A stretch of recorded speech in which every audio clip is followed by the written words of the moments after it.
चलिए फिनिश्ड आपका कॉन्सेप्ट। ठीक है, मेरी वसीयत पे ऑटोग्राफ लेने आया? ये आपकी वसीयत नहीं, ये मेरा फ्रस्ट्रेशन है।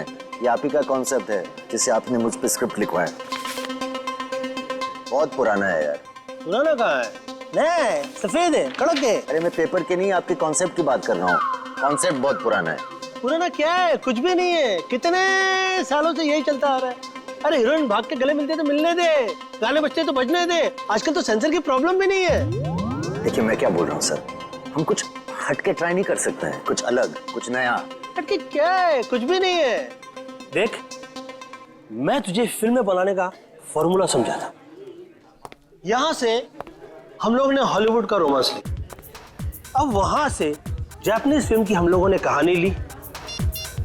अब परायों से इतना ले रहे हैं तो अपनों को छोड़ेंगे? कैसे छोड़ेंगे? पकने दे। अब मैं इसमें कॉमेडी डाल रहा हूं। ये कॉमेडी, ये कॉमेडी, ये कॉमेडी। एनीवे देखिए सर, मैं बहुत डिप्रेस्ड हूँ। मेरा अभी अभी ब्रेकअप हुआ है, मेरा दिल टूटा हुआ है। मैं आपकी कॉमेडी फिल्म नहीं लिख सकता हूँ। तो दिल टूटा है ना, पेन कहाँ टूटा है? मैं तुझे आइडिया देता हूँ।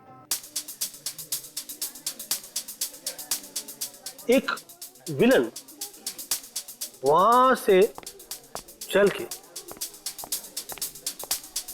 यहां आके और एग्रीमेंट पे साइन करने के लिए कहता है। सामने वाली पार्टी तैयार नहीं।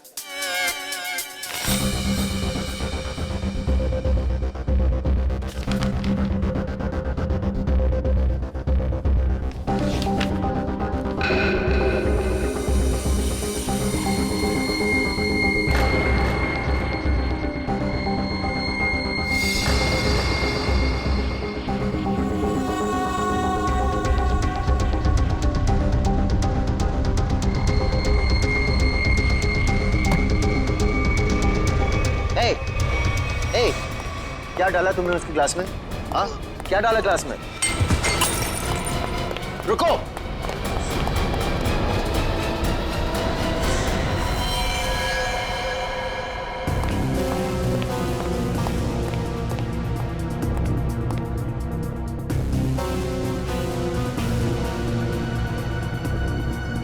ये तो उस आदमी ने इसे मारा है। मैंने अपने आंखों से देखा। उसने इसके ग्लास में जहर डाला था। तो क्या करे? निकले? ऐसी सिचुएशन में सब एक ही काम करते हैं, सीआईडी को बुलाते हैं।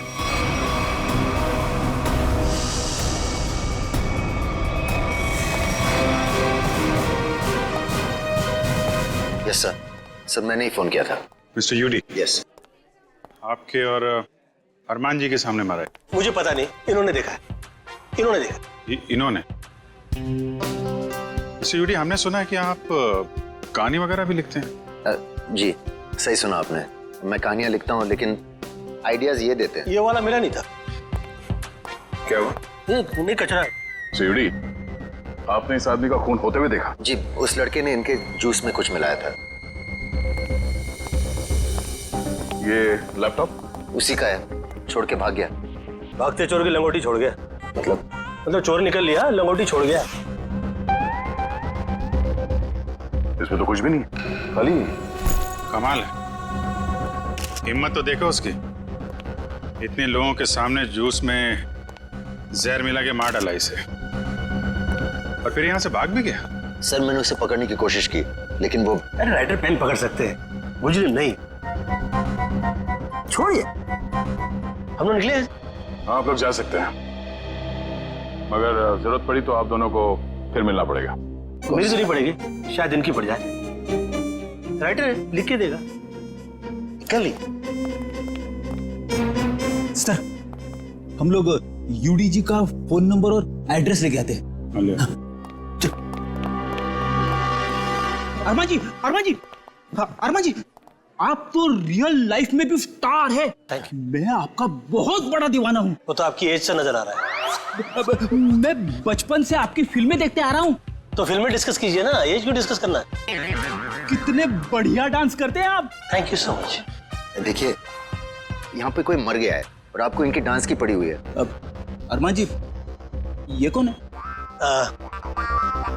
इन्होंने मेरी फिल्म लिखी है, ये यूडी है। ओह, फिल्म आपने लिखी है? जी। Very good very good. अरे फिल्मों में गाने वाने डाले हैं कि नहीं? Of course. मुझे बहुत सारे गाने चाहिए। सर का डांस हमें बहुत पसंद है सर।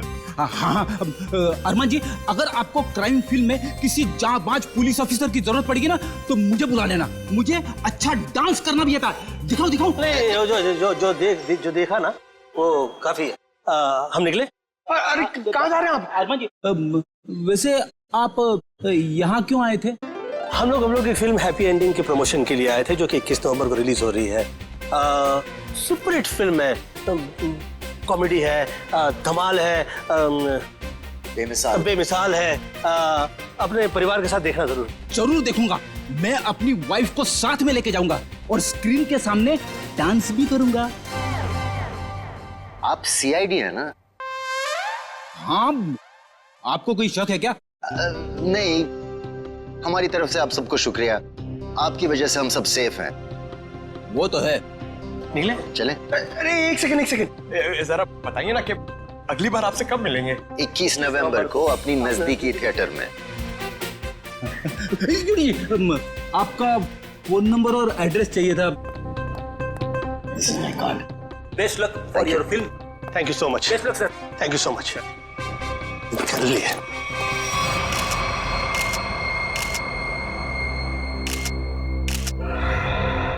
ये हमारे होटल के गेस्ट नहीं है, कहीं बाहर से आया था। ये जो लड़का भागा है उसका चेहरा तो देखा होगा ना आपने?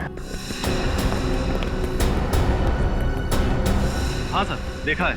उसका स्केच बनवाइए जरा। Okay sir. और ये पार्किंग टिकट है, मतलब किसी गाड़ी से आया था। देखो जरा। जी सर। इस पे जो गाड़ी का नंबर लिखा हुआ है ना? जी। देखो गाड़ी कहाँ पे है। जी सर। फ्रेडी, वॉचमैन से पता करो जो आदमी यहाँ से भागा था वो यहाँ से बाहर गया कैसे। Yes sir.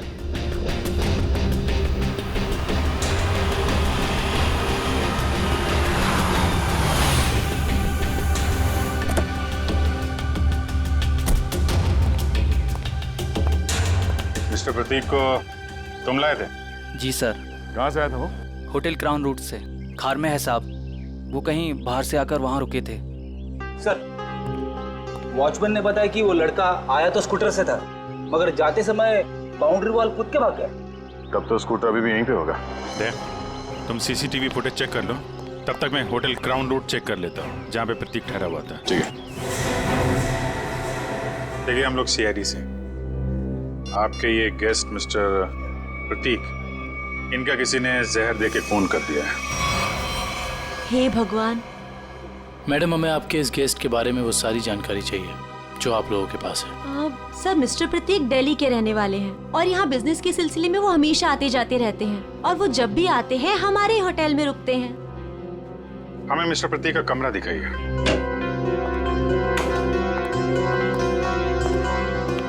कमरा चेक कर लो जरा।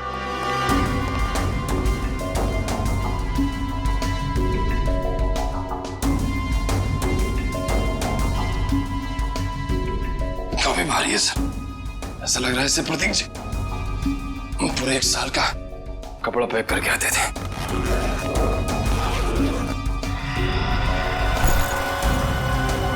बैग तो खाली है।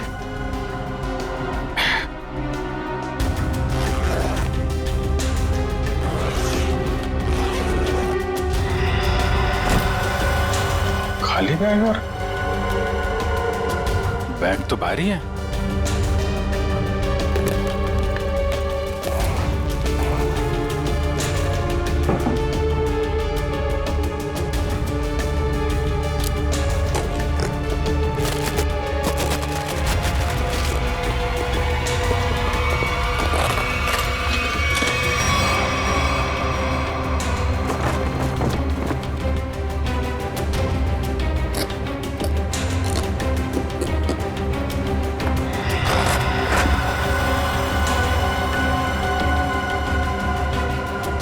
बैग में पैसे छुपा के रखा है।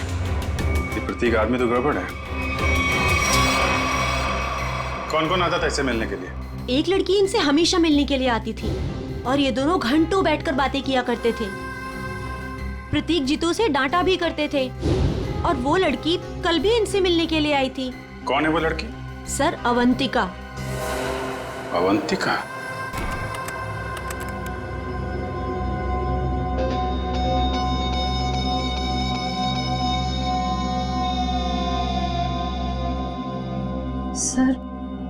सर वो स्कूटर काफी देर से वहीं पर है।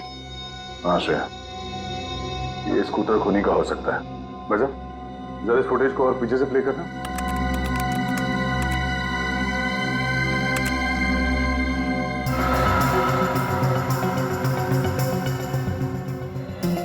सर, यही वो आदमी। जरा पॉज करो।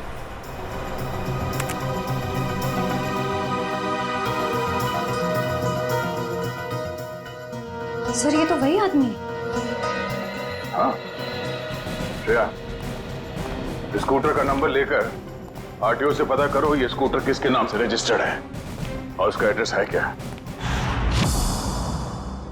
तो आप दोनों साथ में रहते हो और वो यहाँ काम करता है? यस सर, यही काम करता है Ketan. Hello sir, welcome. Ma'am, हम लोग सीआईडी से और एक जांच के सिलसिले में यहाँ आए हैं। ये आदमी केतन यहाँ पे वेटर है ना? हाँ सर, ये तो केतन ही है। इस केतन ने एक आदमी को जहर देके मार डाला और अब फरार है। इसी की तलाश में हम लोग यहाँ पर आए हैं। लेकिन सर ये तो काम छोड़कर जा चुका है यहाँ से। पर केतन किसी का खून नहीं कर सकता। एक मिनट, वो कुछ दिन पहले काम छोड़ चुका है? हाँ मैम, ये एक दिन ड्यूटी के बीच में से ही चला गया था और फिर लौटकर आज तक नहीं आया। कहाँ चला गया वो?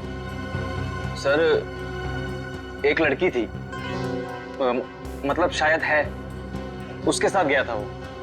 कौन लड़की? सर, एक कस्टमर थी हमारी। करीब 1 महीने पहले से उसने हमारे कॉफी शॉप में आना शुरू किया था। वो रोज आती थी।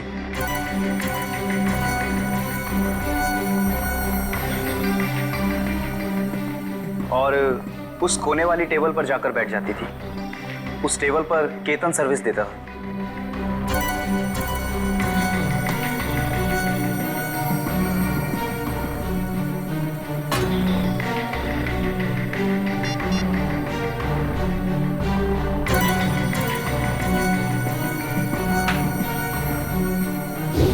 सर, केतन ने उसका नाम भी बताया था हमको। क्या नाम बताया था लड़की का? सर, अवंतिका। अवंतिका? श्रेया, यही नाम था ना उस लड़की का भी जो 1-2 दिन पहले प्रतीक से मिली थी? हाँ सर। फिर क्या हुआ? लेकिन अजीब बात यह थी कि वो लड़की एक दिन आदमी से मिलती थी और दूसरे दिन एक औरत से। दोनों से अलग अलग घंटों बातें करती थी, मगर कभी भी दोनों से एक साथ नहीं मिली वो। उन तीनों ने अचानक ही आना बंद कर दिया। अवंतिका की राह देखते देखते केतन निराश हो गया। किसी काम में उसका मन ही नहीं लगता। Ketan, what's wrong with you? तुम्हें हो क्या गया अचानक? तुम ना ही तो पहले की तरह सर्विस देते हो और ना ही ऑर्डर ठीक से लेते हो। और तो और तुम उस टेबल पर लोगों को बैठने से मना क्यों करते हो? Sorry ma'am. देखो, सॉरी वॉरी यहाँ नहीं चलेगा। तुम्हें काम करना है तो ठीक से करो, वरना छुट्टी लो।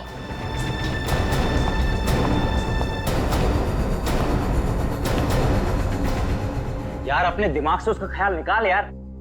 अवंतिका ने वो टेबल खरीद नहीं लिया है, ना ही हमेशा के लिए रिजर्व किया है। यार, एक कस्टमर थी, अब नहीं है। बस नहीं यार, मैं उसे भूल नहीं पा रहा हूँ। उसने कुछ बताया भी नहीं और अचानक से गायब हो गई।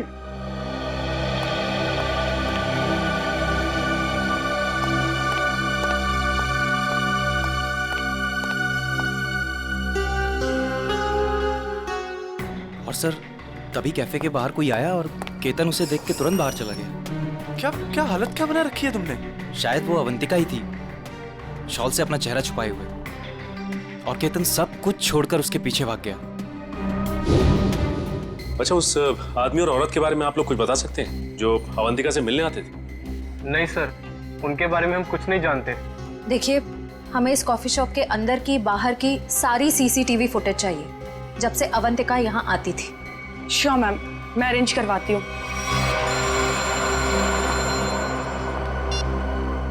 डॉक्टर साहब,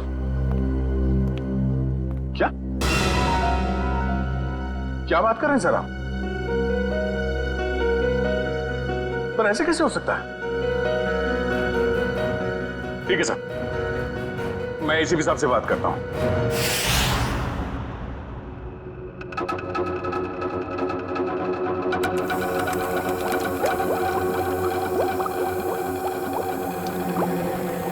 अरे आप ये क्या कह रहे हैं डॉक्टर साहब? हमारी जांच गलत दिशा में चल रही है। बिल्कुल गलत दिशा में चल रही है। आप लोगों का मानना है कि प्रतीक ने जूस पिया और मर गया। हाँ? वेल, जो देखा गया और जो सुना गया वो पूरा सच नहीं है। प्रतीक ने जो जूस पिया था उसका केमिकल टेस्ट करने के बाद हमें यह पता चला कि उसमें कोई जहर नहीं था बल्कि ड्रग था। हाँ, लेकिन प्रतीक ने जूस पिया और जूस पीते ही मर गया ना वो। यही तो सबसे ज्यादा चौंकाने वाली बात है अभिजीत।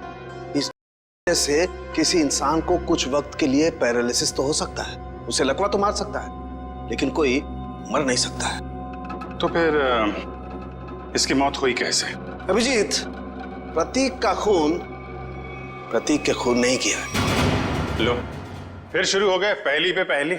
अरे साफ साफ बताइए ना सर। साफ साफ बताता हूं, आओ मेरे साथ आओ। ये देखो, ये प्रतीक की ब्लड सेल्स और ये एक नॉर्मल इंसान के ब्लड सेल्स। दोनों में फर्क है और फर्क ये है कि प्रतीक को थैलेसीमिया है। थैलेसीमिया जो हीमोग्लोबिन की गड़बड़ी से होता है? बिल्कुल अभिजीत। और ऐसे रोगियों को जिंदगी भर किसी स्वस्थ इंसान की खून की जरूरत पड़ती है और हाल ही में किए गए ऐसे ही किसी ब्लड ट्रांसफ्यूजन ने प्रतीक की जान दी। ओह, मतलब हाल ही में जो प्रतीक को खून दिया गया था उस खून में गड़बड़ी थी। बिल्कुल, और इस खून में टॉक्सिन्स मिलाए गए थे। मतलब इस खून को जानबूझकर जहरीला बनाया गया था जिससे इसकी मौत हो गई। प्रतीक के मरने की शुरुआत तो कुछ दिन पहले ही हो चुकी थी।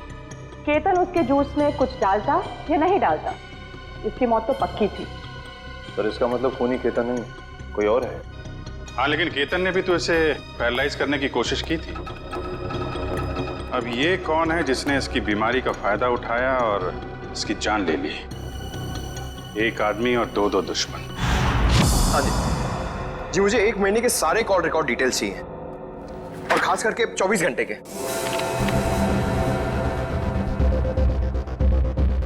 केतन का फोन आखिरी बार जामवार में ट्रेस हुआ था सर। जामवार? तो ये केतन मुंबई से बाहर निकल चुका है? हाँ सर, और सर उसके कॉल रिकॉर्ड्स सर ये देखिए। सबसे पहले उसने अपने कॉफी शॉप वाले दोस्त ऋषभ को फोन किया, उसके बाद अवंतिका को, मगर अवंतिका का फोन ऑफ आ रहा था। और फिर सर उसने महाराष्ट्र के जामवार में किसी मनन को फोन किया। मनन? अभिजीत, मतलब इस केतन को जामवार से उठाना पड़ेगा, वही बताएगा अवंतिका कहाँ छुप कर बैठी है। और फिर ये भी पता लगाना चाहिए इन दोनों का क्या संबंध है उस कॉफी शॉप वाले औरत और आदमी के साथ। हाँ। सर अवंतिका का तो पता नहीं, लेकिन हम उस आदमी और उस औरत तक पहुंच सकते हैं जिनसे वो कॉफी शॉप में अलग अलग मिलती थी। ये देखिए सर।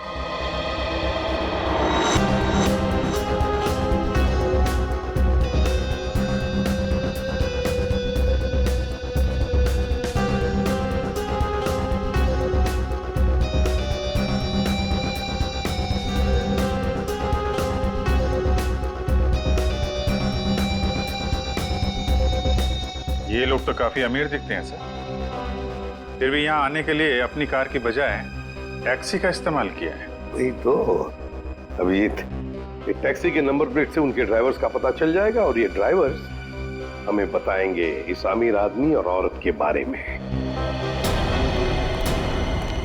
क्या गलती की साहब, मुझे क्यों बुलाया है? देखो, तुम लोगों से कोई गलती वलती नहीं हुई, कोई भी गलती नहीं हुई।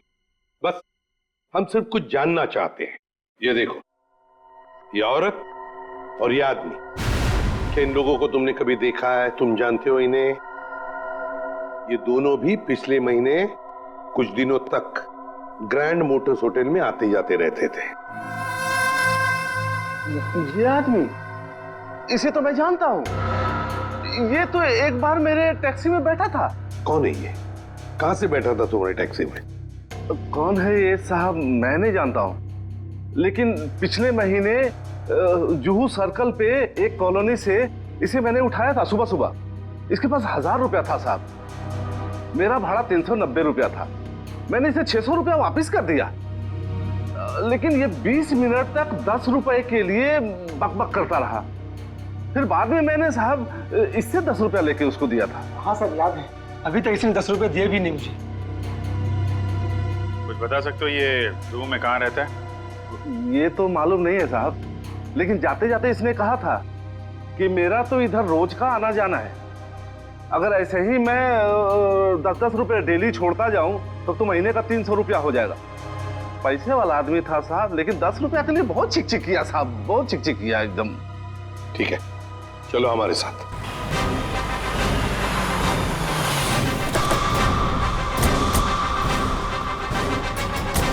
कहाँ पे? हाँ जी सर, यहीं से मैंने उठाया था उसको और होटल से लाने के बाद यहीं पर छोड़ा भी था मैंने उसे। यहाँ पे? जी। यहीं आसपास कहीं रहता होगा। आसपास चेक करो, पूछो लोगों से।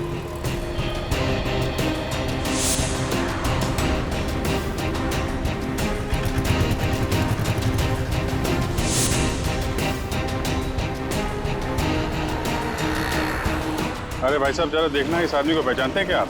अरे साहब, अभी हमें 5 गाड़ियां और धोना है। मेरे पास बिल्कुल टाइम नहीं है। अरे यार, थोड़ा टाइम निकालो ना काम से, लोगों की मदद भी क्या करो भाई। ठीक है साहब, लाइए दिखाइए फोटो। ये देख। अरे ये तो अपने निरंजन साहब हैं। निरंजन साहब? हाँ साहब, ये यहीं तो रहते हैं। वो सामने वाले दूसरे बंगले में, बंगला नंबर 707। और हाँ साहब, इनकी तीनों गाड़ियां रोजाना मैं ही धोता हूँ। अच्छा, थैंक यू वेरी मच। 707 ना? जी हाँ, 707। Thank you.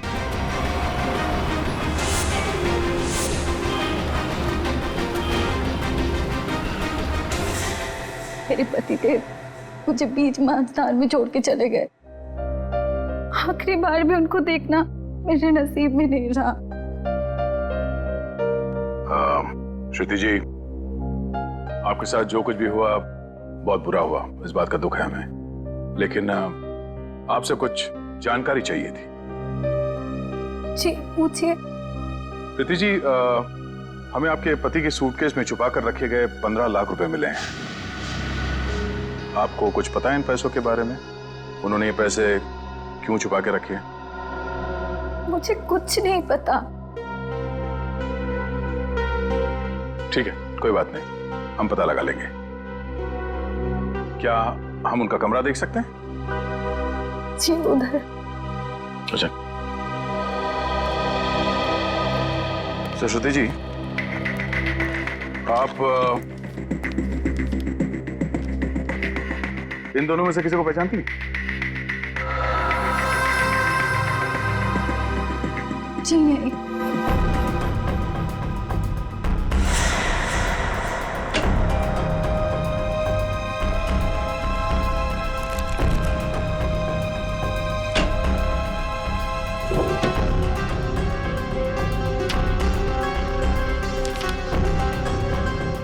ये प्रतीक ऐसा क्या काम करता था कि अलग अलग अकाउंट से इतने सारे पैसे आए यहाँ पे?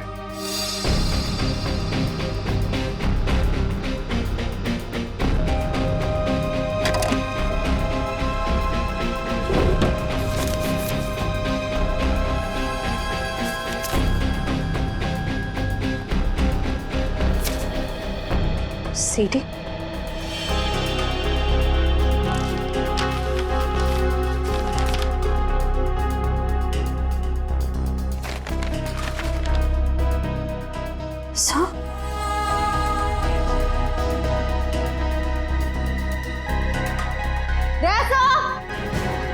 आशा, ये देखिए,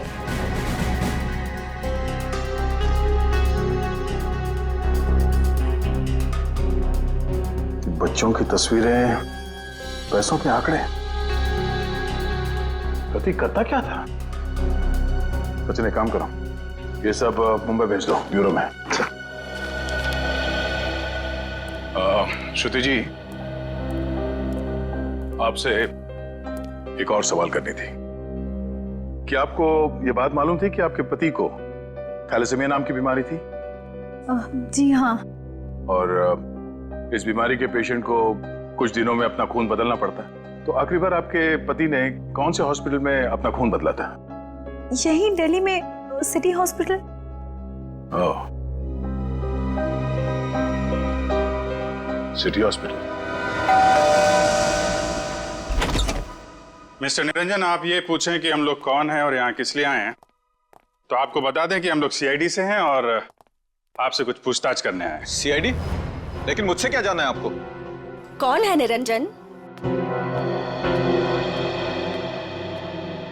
विशाखा, ये लोग सीआईडी से हैं और लगता है हमारे बारे में काफी कुछ जानते हैं। जी हाँ, और अब ये जानना चाहते हैं कि ग्रैंड मोटर्स के कॉफी शॉप में आप दोनों अवंतिका से मिलने अलग अलग जाते थे और यहाँ एक साथ दिख रहे हैं, क्या मजा है? माफ कीजिएगा सर, लेकिन हम बाहर किसी से अलग अलग मिल लिए तो उसमें ऐसा कौन सा पहाड़ टूट गया कि सीआईडी हमारे घर तक पहुंच गई? किसी से नहीं, अवंतिका से। हमें शक है कि दिल्ली के एक बिजनेसमैन मिस्टर प्रतीक के खून में उसका हाथ है। नहीं नहीं, अवंतिका कभी ऐसा नहीं कर सकती। बहुत विश्वास है आपको अवंतिका पे? आखिर वो हमारी बेटी है। आप दोनों पति पत्नी हैं? जी, वो दरअसल मेरी और निरंजन की अनबन होने के बाद हम दोनों अलग रहने लगे थे, तो अवंतिका हमें साथ लाने के लिए ही कॉफी शॉप में लेके आती थी। अभी कहाँ है अवंतिका? जी, वो घर पर ही है, लेकिन आप लोगों की कुछ मदद नहीं कर सकती। हमें अवंतिका से मिलना है। आइए।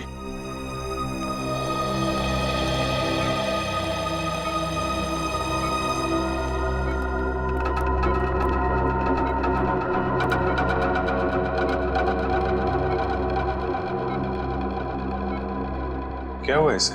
सीढ़ियों से गिर गई थी, सिर में चोट लगी है, तब से कोमा में है। डॉक्टर्स ने कहा है कि कुछ महीनों में इसे होश आ जाएगा, इसीलिए इसे हम घर ले आए और घर से ही सारा ट्रीटमेंट चला रहे हैं। नर्स मिशा इसकी देखभाल के लिए पूरे दिन घर पर ही रहती है। मिशा, कैसी हालत है अवंतिका की? सर, अभी तो कुछ कह ही नहीं सकते कि इन्हें कब होश आएगा। अब तो अवंतिका में सिर्फ जान बची है, मगर शरीर और दिमाग पूरी तरह नाकाम है। अब इस केतन को ढूंढना ही पड़ेगा।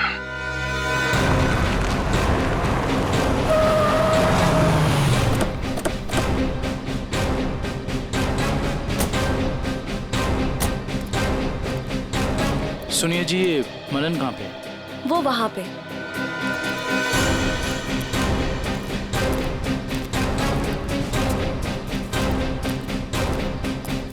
ये मनन। हाँ जी, आप कौन? जरा केतन को बुलाओ, उससे मिलना है। कौन केतन? यहाँ कोई केतन नहीं रहता। देखो, केतन ने तुम्हें आखिरी फोन किया था, इसलिए तुम्हारे तक पहुंचे हैं। अब अगर झूठ बोलोगे तो तुम्हें भी साथ में ले जाएंगे। कहाँ ले जाएंगे?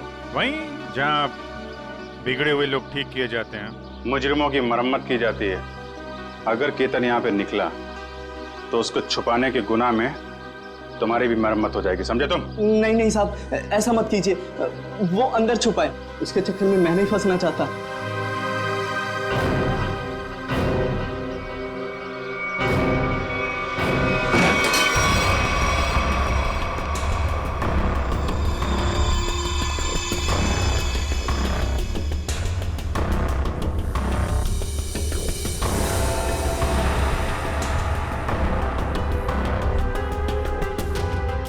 सो, यहाँ तो सब बंद है, यहाँ से भागना तो नामुमकिन है।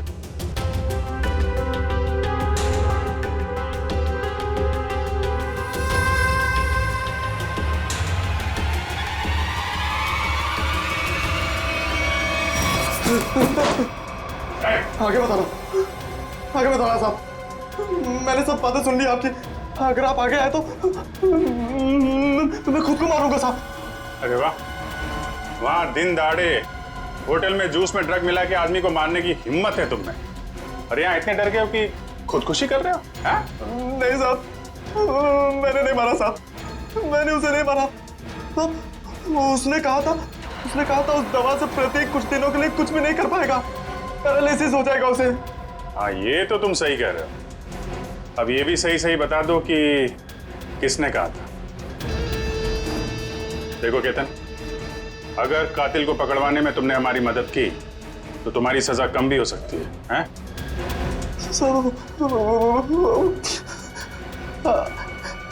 अवंतिका ने कहा था साहब। ठीक है, पहले अपना ये चाकू दो। लाओ चाकू दो। आजा। कुछ नहीं होगा तुम्हें। चाकू दो। आजा। लाओ लाओ। अब आजा। आजा।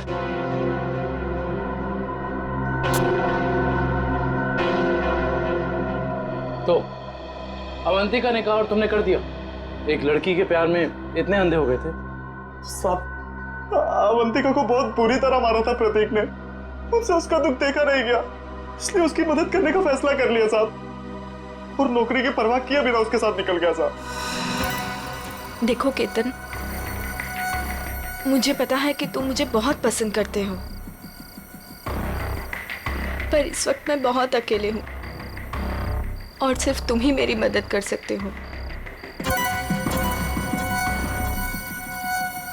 प्लीज मना मत करना। प्लीज आप रोइए मत, मुझे बताइए क्या कर सकता हूँ मैं आपके लिए। एक आदमी है प्रतीक, मुझे उसके चंगुल से बचा लो, वरना तुम इस अवंतिका को हमेशा के लिए खो दोगे। मैं आपको कुछ नहीं होने दूंगा। ये रहे मेरे पापा के जायदाद के कागजात, इसे प्रतीक को दे देना, और इसे भी।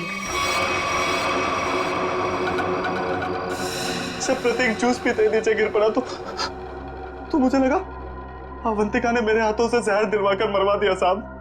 मैं डर गया साहब, मैं डर के वहां से भाग गया साहब। उसके बाद अवंतिका ने कभी मेरा फोन नहीं उठाया साहब, नहीं मुझे कभी फोन किया। अवंतिका ने धोखा दिया साहब मुझे।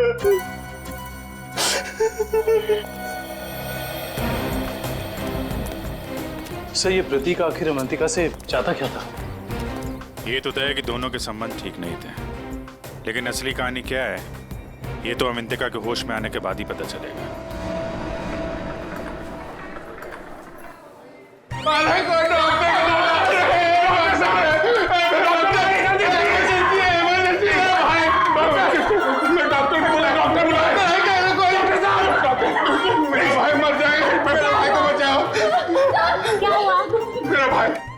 प्रतीक भैया वो मर जाएंगे, उसे बचा लीजिए, डॉक्टर को बुलाइए प्लीज प्लीज। मेरा भाई।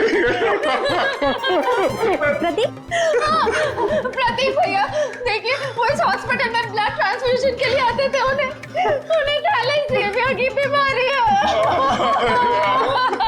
हाँ प्रतीक, कैसे है वो? अब तक तो बिल्कुल ठीक थे, अचानक चक्कर आ रहा है उनको, और पता नहीं कुछ और क्या हो रहा भैया, सांस लेने में तकलीफ हो रही है।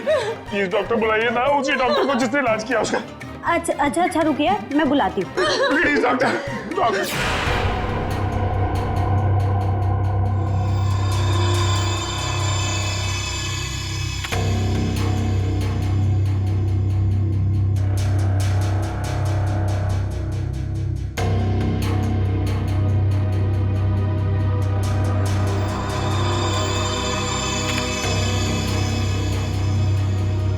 प्रतीक ने इन बच्चों की फोटो काफी संभाल के रखी थी। सर, प्रतीक ने ऐसा किया क्यों होगा? कुछ तो खास है इन बच्चों में, वरना इतने सारे बच्चों की फोटो हैं छुपा के नहीं रखता वो। सर, वो पेशेंट प्रतीक, उसके रिश्तेदार आए हैं, उसकी तबीयत खराब है, वो आपसे फिर से इलाज कराना चाहते हैं। सर, इन सारे बच्चों के बारे में बहुत ही खास बात पता चली है। वो क्या? सर, ये सारे बच्चे 1997 और 2001 के बीच गायब हो गए थे।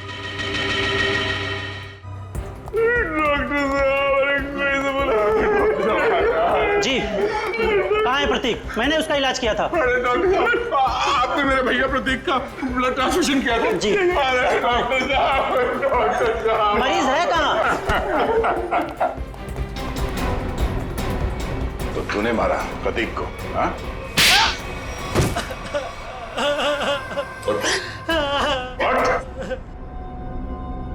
कौन है आप लोग? सीआईडी। अब फटाफट बकना शुरू कर, वरना बताता हूँ।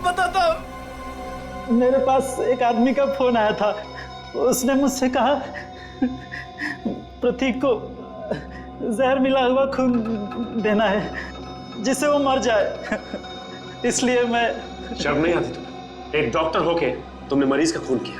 सॉरी, वो गलती हो गई।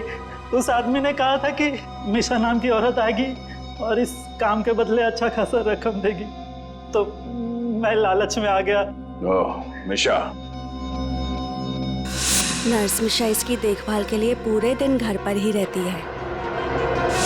ओह नो, ये मिशा अभी अवंतिका की देखभाल कर रही है। चलो।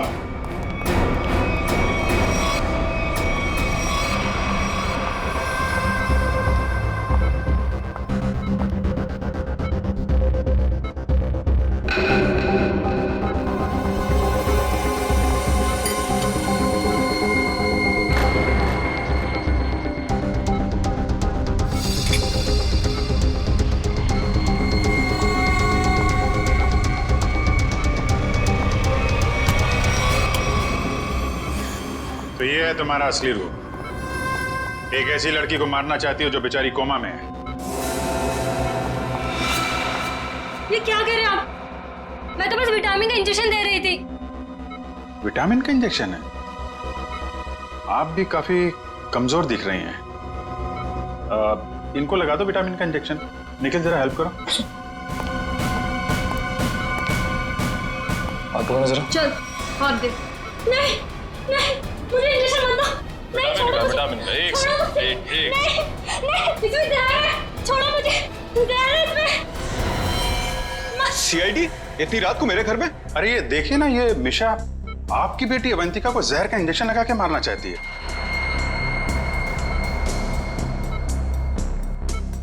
आपकी बेटी अवंतिका, आपकी बेटी? सही कह रहा हूं ना मैं? क्या क्या मतलब है आपका? Thank you very much sir. ये तो कंफर्म हो गया। प्रतीक के घर से मिले डीवीडी में जो अमीर लोगों के नाम मिले थे वो खोए हुए बच्चों के पेरेंट्स ही हैं सर। और ये जो नाम के आगे करोड़ों के आंकड़े लिखे हैं ये उनकी संपत्ति के डिटेल्स हैं। तो फिर अभिजीत, ये प्रतीक इस लिस्ट को लेकर क्या कर रहा है? पूरी काम करो, पेरेंट्स की लिस्ट में से किसी भी एक पेरेंट को फोन लगा अभी। सर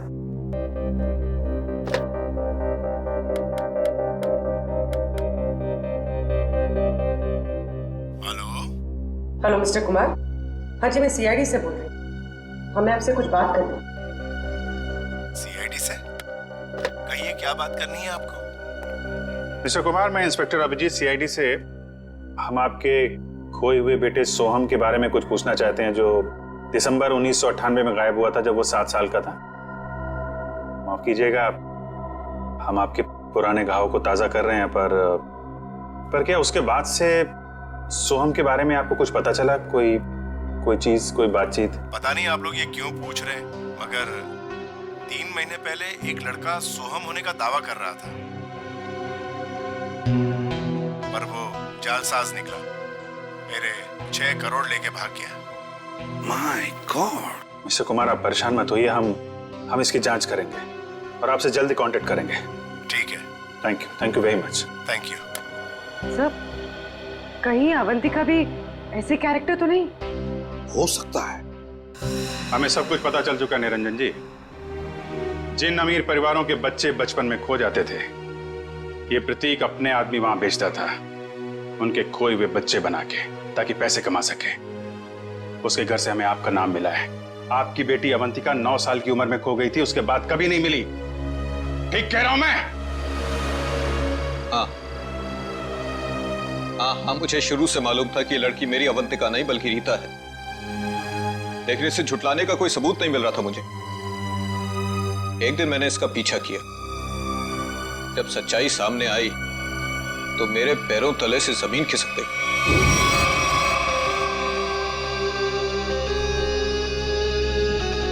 पागल हो गई हो तुम? अरे ये हमारा बिजनेस है रीता। हम उन अमीर लोगों को लूटते हैं जिनके बच्चे उनसे काफी पहले बिछड़ चुके हैं। कुछ देर के लिए नकली सही, लेकिन उनको उनका बच्चा तो मिल जाता है ना, और हमें उनकी दौलत। प्रतीक जी, मुझे माफ कर दीजिए। मुझसे अब और ये नाटक नहीं होगा। कैसे नहीं हो सकता? 55 करोड़ रुपए का प्लान है, इस तरह अगर तुम बीच में छोड़ के चली गई तो अरे किए कराए तो पानी फट जाएगा। समझने की कोशिश कीजिए प्रतीक जी, उस निरंजन को मुझ पर शक हो गया है और इस तरह कब तक मैं उनकी बीवी विशाखा को बेवकूफ बनाती रहूंगी। अगर उस निरंजन ने डीएनए टेस्ट करवा दिया तो मैं तो सीधा जेल में चली जाऊंगी।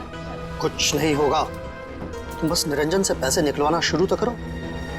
जैसे ही तुम सारे पैसे मेरे हवाले कर दोगी वैसे ही मैं तुम्हें आजाद कर दूंगा। प्रतीक जी मैं फंस जाऊंगी। मेरे अगले ट्रिप तक अगर तुमने मुझे 15 लाख रुपए निरंजन से लाकर नहीं दिए ना तो इस बार भी तुम मेरे हाथों बहुत बुरी तरह मार खाओगी, समझे तुम? मेरी भावनाओं के साथ खिलवाड़ किया था प्रतीक और इस रीता ने। मुझे लूट कर बर्बाद करना चाहते थे। मैंने इस ईशा की मदद से दिल्ली के उस डॉक्टर को खरीदा और प्रतीक को जहरीला खून चढ़वा दिया और इस अवंतिका को खुद सीढ़ियों से धक्का दिया। वो मरी तो नहीं लेकिन कोमा में चली गई। आपके साथ जो हुआ बहुत बुरा हुआ, लेकिन आप कानून की मदद लेने के बजाय खुद मुजरिम बन गए। अब आपको और इस मिशा को जेल जाना होगा अपने गुनाहों की सजा भुगतने।